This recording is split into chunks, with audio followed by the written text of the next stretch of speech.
मैं बहुत proud feel कर रही हूँ कि मैं एक ऐसी पार्टी में, एक ऐसी विचारधारा में हूँ जो महिलाओं के साथ हो रहा अन्याय और उनके साथ बुरे बर्ताव के खिलाफ खड़ी है। आज बीजेपी की आईटी सेल बोल रही है कि इनका मकसद तो सिर्फ राजनीति करना था। हमने तो उनको लेटर भेजा था, वो जब भी नहीं आए। कांग्रेस पार्टी तो बिना कुछ हमने इनको बताया, ये वहां पे हमारे साथ खड़े हुए।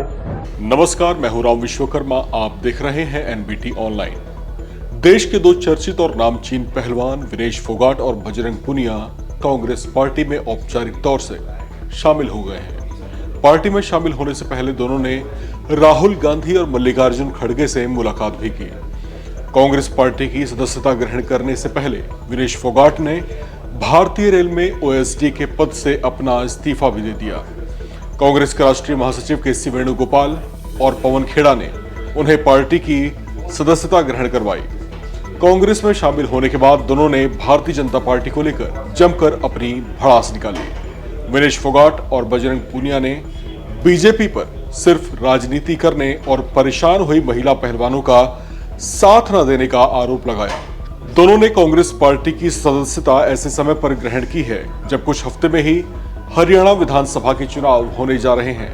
पिछले दिनों पेरिस ओलंपिक्स में विनेश फोगाट के साथ जो नाटकीय घटनाक्रम हुआ और गोल्ड मेडल की दहलीज तक पहुंचकर भी वो जिस तरह से डिस्क्वालीफाई कर दी गई थी, उसके बाद से ही हरियाणा में उनके लिए सहानुभूति की एक लहर सी महसूस की गई। जबकि उससे पहले ही महिला पहलवानों को न्याय दिलाने के लिए वो और बजरंग पुनिया अन्य पहलवानों के साथ दिल्ली के जंतर मंतर पर जिस तरह से आंदोलित दिखे थे, उसे लेकर भी उन्होंने खूब चर्चा और सहानुभूति बटोरी थी।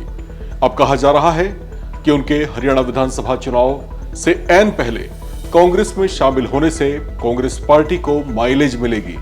कहा जा रहा है कि कांग्रेस पार्टी इन दोनों को चुनावी मैदान में भी उतारने की तैयारी में है। संभावना है कि विनेश फोगाट को दादरी से कांग्रेस चुनावी मैदान में उतार दे, जबकि बजरंग पुनिया को बादली से टिकट दिया जा सकता है। सूत्रों के मुताबिक इस पर पार्टी के भीतर मंथन शुरू हो चुका है और बहुत जल्द कांग्रेस इस बात का ऐलान भी कर सकती है। हालांकि इस मुद्दे पर कांग्रेस नेता फिलहाल कुछ भी खुलकर बोलने से कतरा रहे हैं।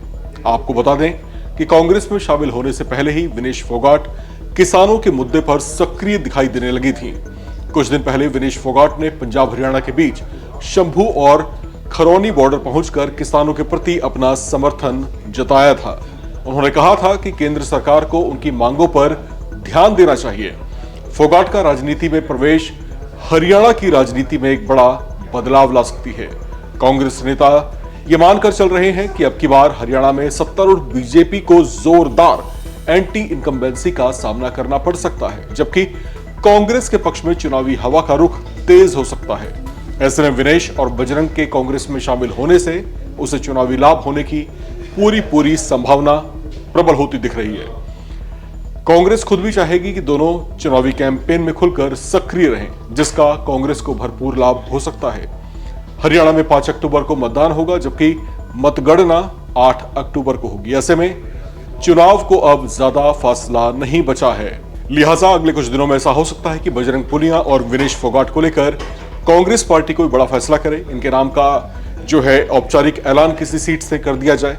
फिलहाल पार्टी इस पर मौन है, लेकिन जल्दी ही अपने पत्ते खोल सकती है। फिलहाल बाकी अपडेट्स के लिए आप लगातार बने रहें एनबीटी ऑनलाइन के साथ।